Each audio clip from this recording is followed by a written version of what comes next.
Welcome to Kansas Ag Report with your host, Brian Hallman. Welcome to Kansas Ag Report. I'm Brian Hallman, and here's our lineup for today's show. Today we'll take a look back at 3 guests we featured in our Ag Feature segments. First, we'll sit down with Kenlon Johannes from Kansas Soybean to discuss checkoff dollars and international trade. Then we'll hear from Kevin Thielen with Kansas Beef Council about BQA and marketing Kansas beef. And finally, we'll get a recap with Ken Rogers, Kansas State Representative, about this past legislative session. Glad you could join us. Closed captioning brought to you by The Soybean Checkoff. Progress powered by Kansas farmers. KansasSoybeans.org. Farm Bureau, a grassroots ag organization representing the state's farmers and ranchers since 1919. KFB.org. Kansas Wheat Commission, leaders in the adoption of profitable innovations for wheat. Online at kswheat.com.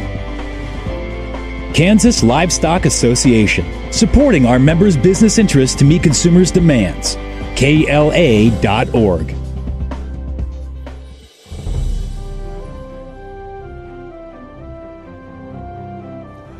Thanks for staying with us this morning. We're in Topeka, and we're at the Kansas Soybean Commission office here in Topeka. And we're joined by Kenlon Johannes, the Executive Director of the Kansas Soybean Commission. Kenlon, it's good to see you. It's always good to come by and spend some time with you guys. Checkoff's very important. And I know that you guys, as you help administer the checkoff, finding new and inventive ways to utilize soybeans is one of the parts of the checkoff. Aquaculture is one of those new. It's not necessarily new. It's been something that's been around, but you guys are really kind of getting into it. And it's a great new way for Kansas soybean farmers to utilize their product. Well, and it makes sense too. I mean, the oceans are getting depleted, and we're not catching as many wild fish. And in fact, over 50% of what you would consider aquaculture, which would be shrimp and various species of fish, are now considered farm raised. Right. So when they're farm raised, you need to feed them something. They're not running out in the wild, and so the Kansas Soybean Commission has worked with U.S. Soybean Export Council and the Soy Aquaculture Alliance to start funding a fair amount of projects with aquaculture. Yeah, well, and we talked about this the other day. Is probably 7 years ago, we went on a trip with you guys down to Mexico and looked at some tilapia farms and some other stuff like that. As fish continues to enjoy great popularity, it's a great opportunity for Kansas soy. It's just another outlet for soybean farmers. Well, it has really grown since we've taken those trips early on, and it's built on the work that the Aquaculture Alliance and the U.S. Soybean Export Council have done. A lot of it is raised outside of the country, so that's why we use the U.S. Soybean Export Council as our expertise. What it involves is, and in fact, we've got a huge conference coming up in June with all the players, period, in aquaculture that the U.S. Soybean Export Council has put together, and the Kansas Soybean Commission is a major funder. And so by meaning all the players, it's finance, it's the feed producers, it's the people who raise the fish, it's people who buy the fish, it's people who insure it, just like farm insurance. Sure. I mean, it's anybody who's anything is going to be at that conference, and from all over the world. Now, is it a secondary product that is created from, say, crush or something along those lines, or is it soybean meal? Well, yeah, it's meal, but sometimes it's a high protein meal that needs to be fed to the fish. Some do it, some need it, some don't. So we've done a lot of studying too on different feeding trials, believe it or not, of fish and shrimp and the like, and that takes funds too. So we can position soybean meal as the preferred product to feed the fish. So. It's just amazing. I mean, you guys continue to come up with new and inventive ways to use soybeans and the byproduct of crush and all that other stuff. We've talked about turf and foam, the list goes on and on and on. So we're going to take a quick break. When we come back, we're going to talk about the prospective planting report for the state of Kansas coming up. You're watching Kansas Ag Report. We'll see you in just a minute. I will take action against herbicide-resistant weeds. I will know my weeds, and I will stop them before they go to seed. I will do whatever it takes to give my crops the upper hand. And I will use multiple herbicide sites of action because every action counts. I will take action, this time for all time. This segment brought to you by The Soybean Checkoff. Progress powered by Kansas farmers. KansasSoybeans.org. Farm Bureau, a grassroots ag organization representing the state's farmers and ranchers since 1919. KFB.org. Kansas Wheat Commission, leaders in the adoption of profitable innovations for wheat. Online at kswheat.com. Kansas Livestock Association, supporting our members' business interests to meet consumers' demands. KLA.org.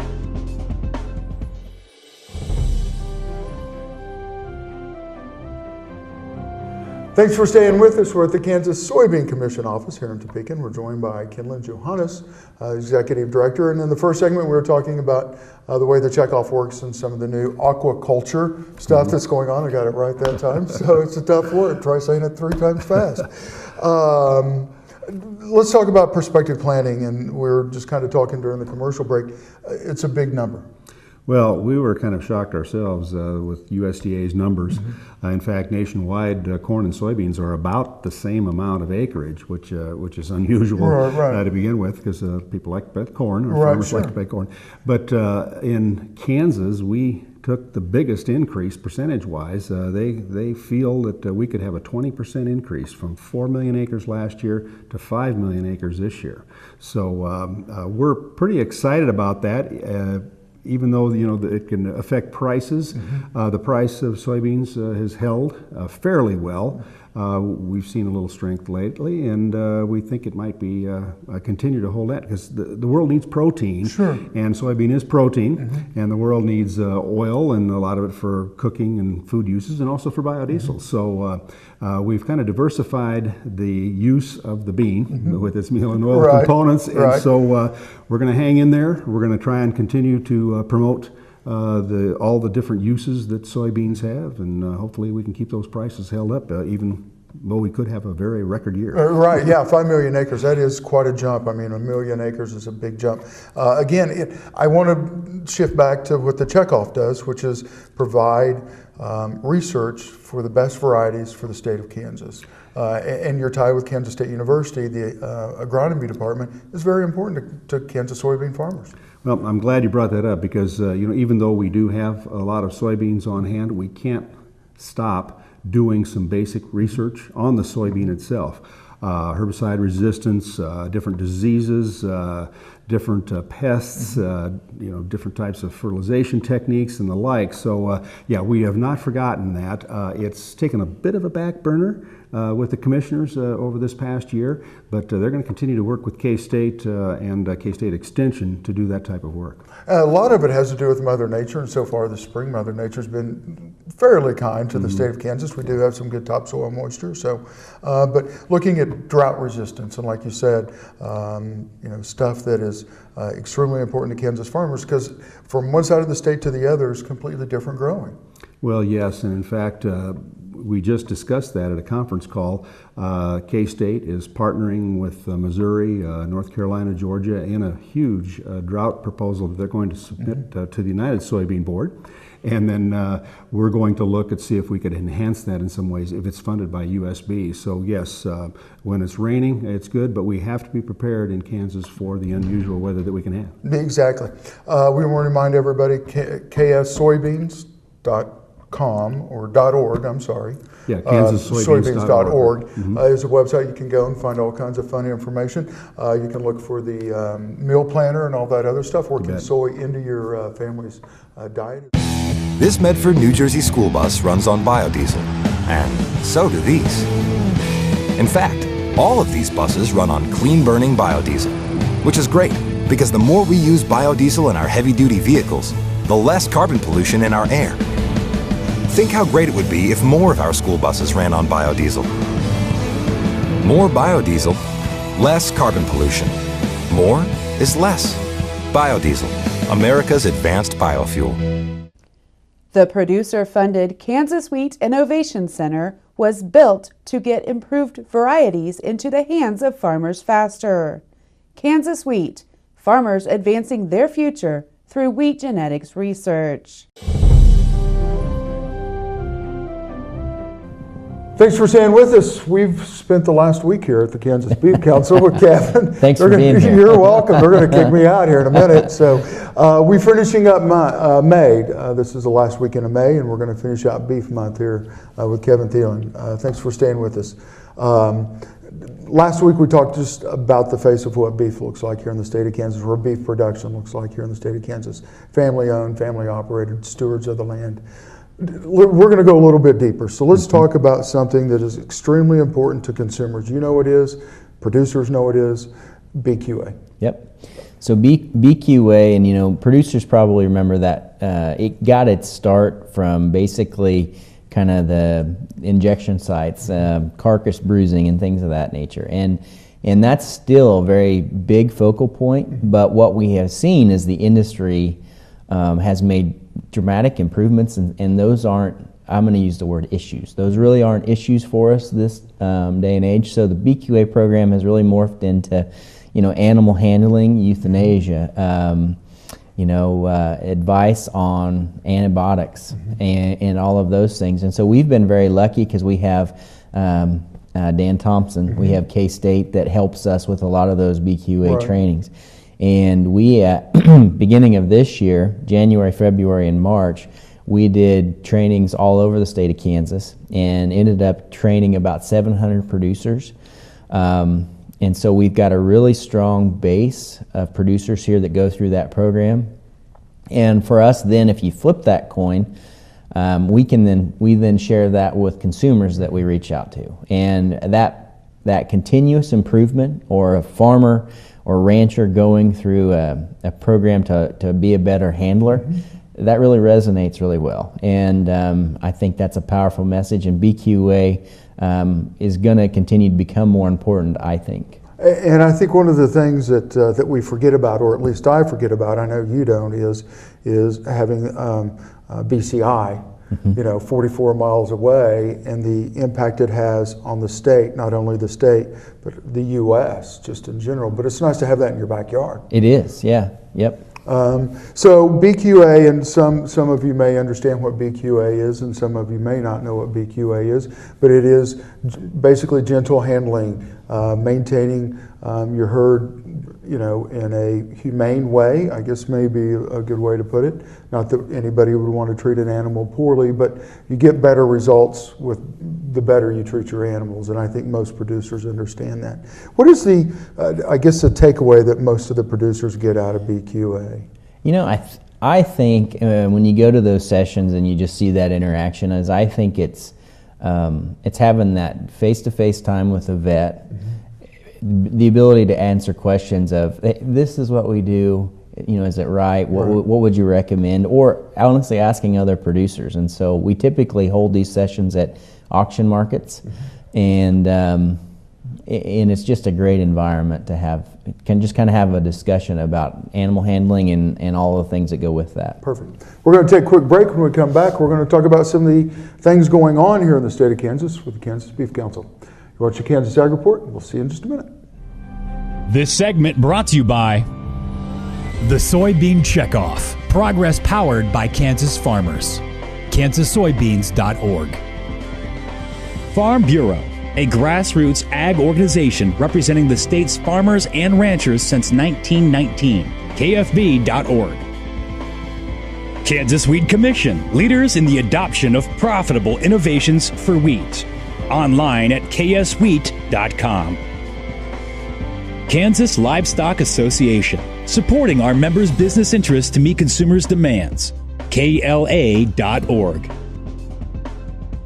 Imagine having someone help you pick the best corn hybrids for every field on your farm. Your Oldie representative can combine your data with his data to offer a field-by-field prescription. Contact Oldie Seed today at 877-692-4555. The producer-funded Kansas Wheat Innovation Center was built to get improved varieties into the hands of farmers faster. Kansas Wheat, farmers advancing their future through wheat genetics research.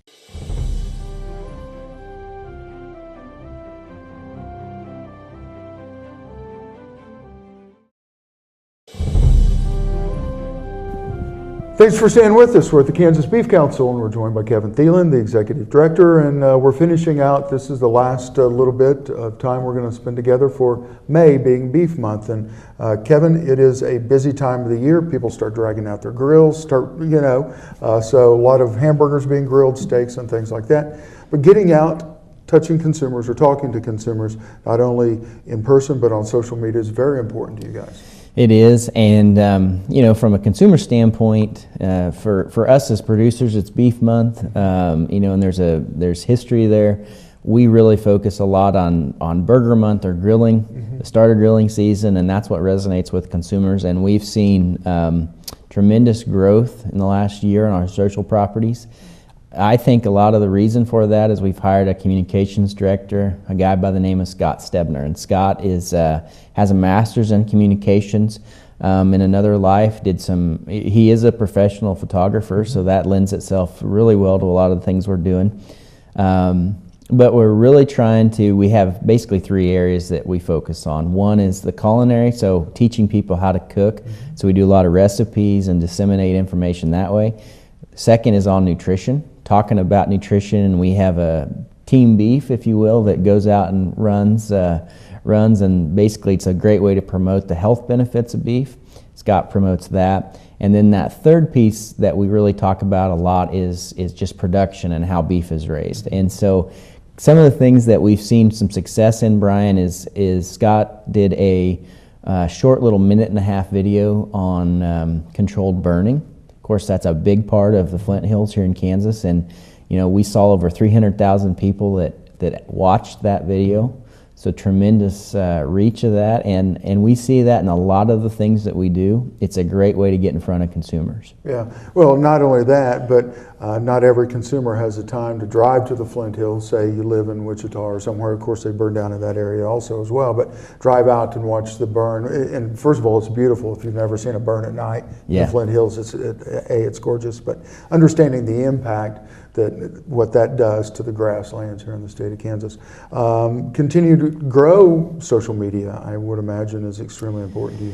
Very important. That's a way for us to get in front of that young millennial consumer, which is our target. That's that person that's really starting out in their career, starting out with their family, so they're kind of starting to get some discretionary dollars. Some discretionary dollars, so right. a great opportunity for us to get in front of them. But what we know is that they are a little uncomfortable sometimes with cooking beef, and so that's something that we try to help them with. And this segment brought to you by the Soybean Checkoff. Progress powered by Kansas farmers. KansasSoybeans.org. Farm Bureau, a grassroots ag organization representing the state's farmers and ranchers since 1919. KFB.org. Kansas Wheat Commission, leaders in the adoption of profitable innovations for wheat. Online at kswheat.com. Kansas Livestock Association, supporting our members' business interests to meet consumers' demands. KLA.org. Thanks for staying with us this morning. We're joined by Ken Rogers, who is our state legislator and gives us our legislative updates. Ken, by the time this airs, you'll be going back to work on Monday, basically, and still have a lot of things in front of you, budget, taxes, school finance. Yep, we had a 3-week break to come back kind of to our home districts, to talk with our constituents, talk to them kind of what they're feeling, also for us to get boots on the ground, to see how things are. And so really we've got a number of big issues. We've done a lot already this year, but obviously school finance formula has to be taken care of. We put that in there with taxes, tax plan, and then the budget. And so anything else that might be left over, but primarily those will be the biggest things we have. Well, let's jump in. Let's just jump in, both the taxes being one of the biggest issues here in the state of Kansas. I believe it was the House passed a tax increase, small tax increase didn't have enough votes to carry the veto from the governor. Where we stand with that? All right, so what's happened since the first tax bill, the House did pass out a three-tiered income tax plan that really didn't go anywhere. The Senate didn't pass it out, or I guess they did, and the governor vetoed it. So we kind of started all over again. Since that time, the House has passed out a flat tax proposal, has not had a vote yet, but the Senate did. Working with the governor, it was a 4.6% flat tax. It was soundly defeated, 3-37, and so really in the process of determining, is that the best way to go? The governor has come out and said that maybe the flat tax would be the best way to go. So it looks like, Brian, as we come to some sort of a kind of new tax plan, the LLC situation, the pass-through income tax, those type of provisions will go away. If I was to guess, I would say that something in agreement will probably go back to that 2 to 3 tiered tax plan. I would like to see something, if we do have to do that, to put some sunsets in it, to have us continually work on it. One thing we want to make sure is we are seeing some positive signs in the Kansas economy, maybe not as quickly as many of us would like to see, but we want to make sure when this engine does take off that we don't create excess revenue, because that's not right. That should stay with the Kansas people, but also that we don't create extra programs so when the economy does slag again, all of a sudden we're scrambling, and that's not good fiscal policy. We're not only scrambling, but we've got no additional money to fill in any gaps besides taking out of transportation. And as farmers, we know how important transportation is to the state of Kansas. So we're going to take a quick break. When we come back, we're going to talk about the budget and education. You're watching Kansas Ag Report, and we'll see you in just a minute. This segment brought to you by Farm Bureau, a grassroots ag organization representing the state's farmers and ranchers since 1919. KFB.org. Oldie Seed Farms, carrying soil-specific seed. Find them on the web at oldieseed.com. That's OHLDE seed.com. Grass and Grain, online or in the mail, keeping Kansas farmers informed for over 60 years. Grassandgrain.com. Kansas Wheat Commission, leaders in the adoption of profitable innovations for wheat. Online at kswheat.com. Thanks for staying with us. We're joined by Ken Rogers, our state legislator, and we're getting our last update before we go into the final push in the session and trying to get a budget done, school finance. And let's talk about school finance. We kind of talked about taxes and budget in the first segment. School finance, it is something that it touches everybody in the state of Kansas. It does, and we're just finishing up the block grant for the last couple of years. Supreme Court basically said that's unconstitutional, so we have to come up with a school finance formula that works. It's been a lot of discussion most of the session. Where we are right now, the plan that's out there looks a little similar to the old formula, and they're still doing some tweaks right now to try to do their best to hold each school district harmless. The words like consolidation, closing, those aren't in there. And not to say that as we move forward, we're all realizing that regardless of whether you're in the smallest school district or the largest, every Kansas kid deserves a good education, prepare them, and that's one of the things that we're working towards, is to make sure there's accountability. And one thing that I am concerned about that we've talked about a little bit, but we haven't given enough credit enough, is vocational education funding. That's our FFA programs, our vocational agriculture, our trades. We talked a good game, but we're not quite there funding it, and so I think that's vitally important to the sustainability of our rural schools and of a strong Kansas workforce. And so those are one of the things I'm going to be fighting for.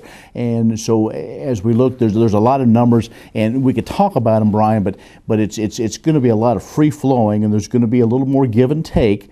But I think eventually we want to make sure, we as legislators want to make sure that every Kansas student that wants to go on and be a productive member of society, whether it be working, going to a vocational school, or going to K-State, Fort Hays, private school, whatever, they're given the tools necessary so that when they're ready to hit the ground running, or our community colleges, they're ready to go.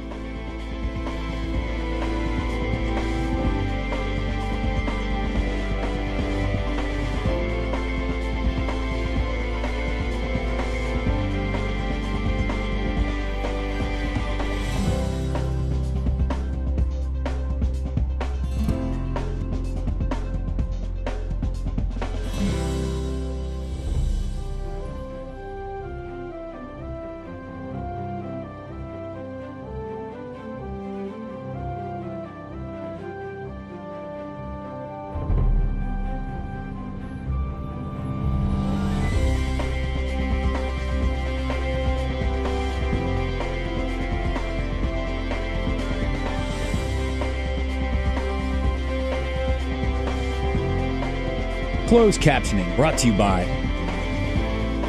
The Soybean Checkoff. Progress powered by Kansas farmers. KansasSoybeans.org. Farm Bureau, a grassroots ag organization representing the state's farmers and ranchers since 1919. KFB.org. Kansas Wheat Commission, leaders in the adoption of profitable innovations for wheat. Online at kswheat.com. Kansas Livestock Association, supporting our members' business interests to meet consumers' demands. KLA.org. Well, that's our show for today. I hope you'll join us each week for more news and information about agriculture in the state of Kansas. I'm Brian Holman, and thanks for watching.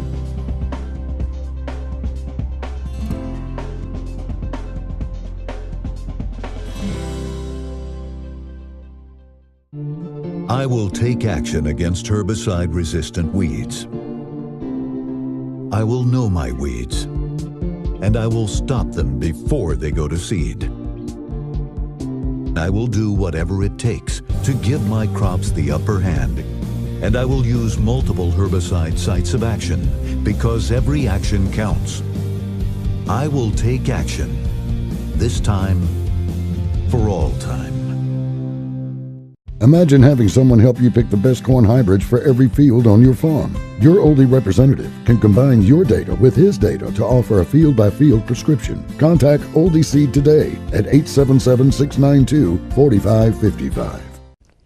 The producer-funded Kansas Wheat Innovation Center was built to get improved varieties into the hands of farmers faster.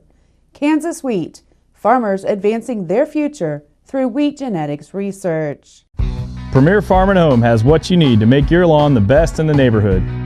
Hi, I'm Ken. We choose Premier Farm and Home for the professional look that we do ourselves. Feel free to stop in. You can also visit our website at heycow.com.